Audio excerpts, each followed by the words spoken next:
درود ان پر، سلام ان پر، میرے نبی کا جو ہے گھرانہ۔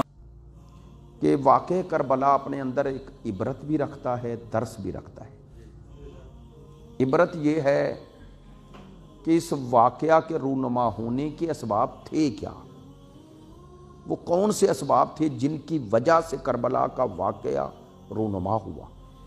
آپ نے اس کے پس منظر میں جانا ہے، ماضی میں جانا ہے، ان علل و اسباب کو ڈھونڈنا ہے جو اس کے وجود میں آنے کا سبب بنے ہیں۔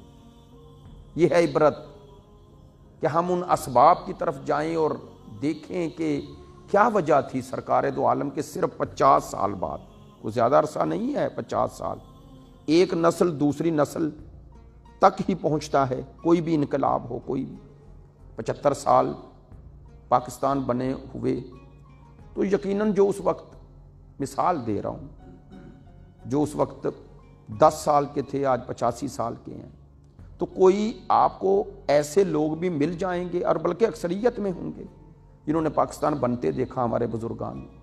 تو ہم اگلی نسل وہ پچھلی نسل، تو ایک نسل دوسری نسل سے مل گئی ہے نا، ایسے ہی ہے۔ تو 75 سال کی نسبت 50 سال اور 25 سال کم ہو جاتے ہیں۔ واقعہ کربلا سرکار دو عالم کی وصال کے، یعنی 11 ہجری سرکار کا وصال اور 61 ہجری واقعہ کربلا، تو ٹوٹل 50 سال۔ 50 سال میں کیا ہوا کہ وہ سرکار جس نے امت کو کلمہ دیا، جس نے عزت دی، جس نے وقار دیا، جس نے جنت دی، ایسے ہی ہے نا، جس نے یہ اسلام دیا، یہ ایمان دیا، یہ انسانیت دی، خدا کی پہچان دی، دین مبین حق کے اسلام عطا کیا، وہ سرکار جس نے اپنی پوری حیات خرچ کر دی، اس کی اولاد وہ غیر نہیں، اولاد بھی وہ کہ اس کی بیٹی کے بچے، ایسا ہی ہے نا، پورے مسلمانوں کے لیے مقام عبرت ہے۔ میں اکثر ایک جملہ ممبر سے کہا کرتا ہوں، عرض کیا کرتا ہوں ایام اعضاء میں، کہ اگر صرف ہم کربلا کو ہی دیکھ لیتے تو ہمیں کسی کی جستجو کی ضرورت نہیں تھی، اور یہ سوال کرتے اور اس سوال کا جواب ڈھونڈتے کہ سرکار دو عالم کے وصال کے 50 سال بعد کوئی دوسری تیسری نسل رسول نہیں ہے، وہ ہستی جس کو سرکار کے شانوں پر سوار ہوتے کربلا میں بھی لوگوں نے دیکھا، یعنی یا کربلا میں جو آئے ان کے والدین نے دیکھا ہوگا، ایسا ہے دیکھا ہے یا نہیں؟ مثلا میں بات واضح کروں، کوئی طنز نہیں، مثلا عمر ابن سعد ملعون، یہ عمر ابن سعد تو ملعون ہے نا، لیکن یہ کس کا بیٹا ہے؟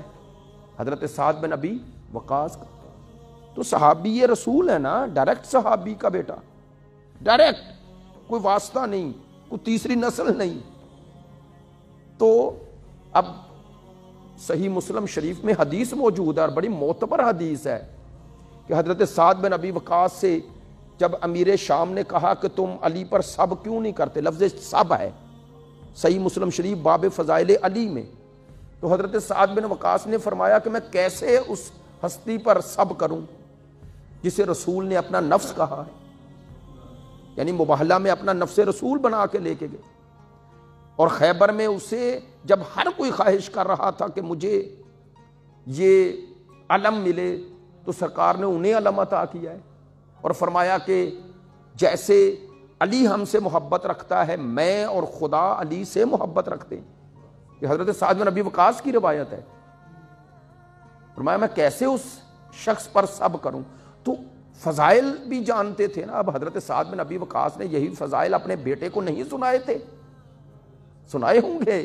اگر مجھ اور آپ تک پہنچ گئے، عام مسلمانوں تک پہنچ گئے، تو ان کے بیٹے نے یہ نہیں سنے تھے۔ کیا وجہ ہے؟ یہ ہے وہ اسباب جو ڈھونڈنے چاہیے، جو کربلا میں، چھوڑے شیعہ سنی کا مسئلہ، شہید ہونے والی، قتل ہونے والی، جسارت جس پر ہوئی، وہ کوئی عام ہستیاں ہیں؟ میں کہتا ہوں چلیں، آپ پڑھے لکھے دوست ہیں، اسلام آباد کا ماحول ہے، ایک ماڈل ٹاؤن کا واقعہ ہوا، بہت بڑا ظلم تھا، دن دہاڑے ہوا، اور آج تک ڈاکٹر طاہر القادری صاحب اور ان کی جماعت اس ظلم کو جو ہوا ہے بھول نہیں رہے اور بھولنا بھی نہیں چاہیے. ظلم ہوا ہے، ظلم ہوا ہے، دن دہاڑے ظلم ہوا ہے، اور اتنا بڑا ظلم ہوا کہ کسی اور معاشرے میں ہوتا تو یہ ظلم کرنے والوں کو اصل معاشرے میں آنے کی جرت نہ ہوتی.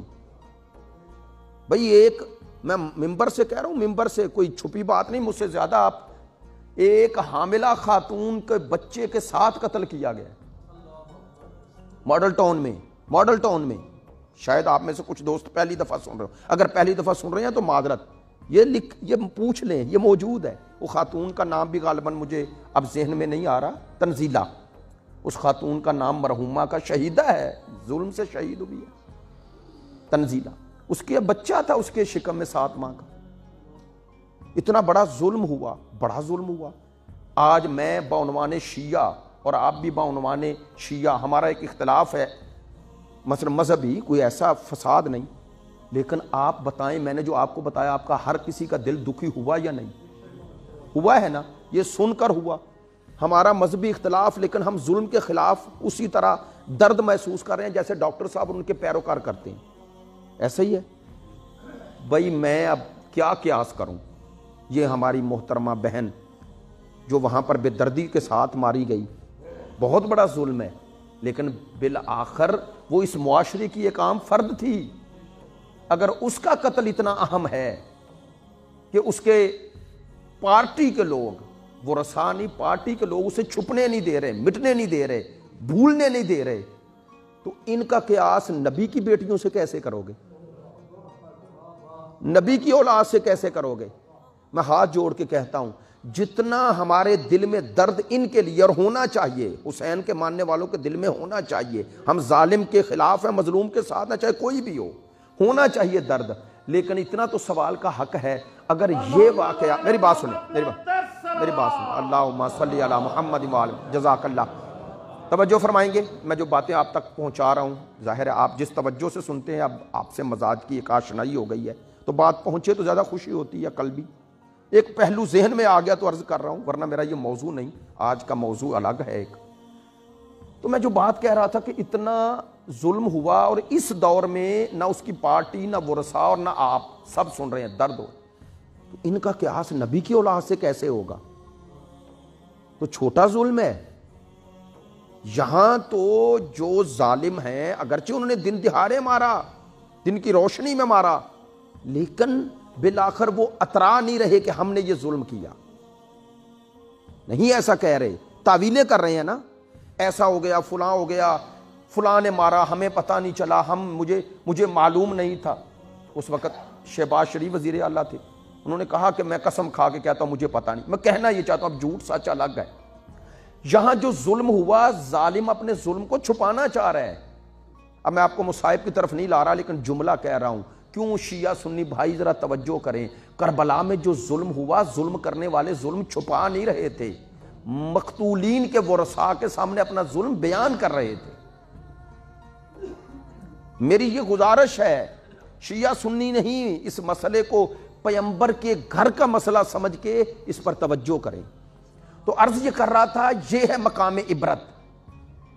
ہم نے اگر جس دن امت نے من حیث المجموع یہ جان لیا کربلا کے وجود میں آنے کا سبب کیا بنا ہے، اس وقت ہم یہ فیصلہ بھی کر لیں گے کہ جو عوامل کربلا کے وجود میں آنے کا سبب بنے ہیں، ہمیں ان اسباب، عوامل اور افراد سے تعلق توڑ کر کربلا والوں سے رشتہ جوڑنا چاہیے. اس دن امت کا مسئلہ حل ہو جائے. یہ عبرت اور درس کیا ہے؟ درس یہ ہے درس، تاکہ بات آدھی نہ ہو، ادھوری نہ رہ جائے. کربلا کی عبرت یہ ہے کہ اس کے پس منظر میں جاؤ، اور کربلا کا درس یہ ہے کہ اگر ایسے حالات ہو جائیں تو کربلا والوں کو کیا کرنا چاہیے.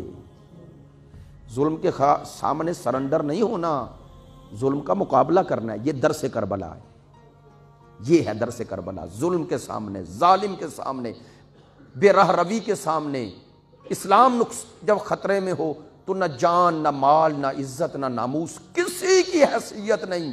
اگر حیثیت ہے تو اسلام کی ہے.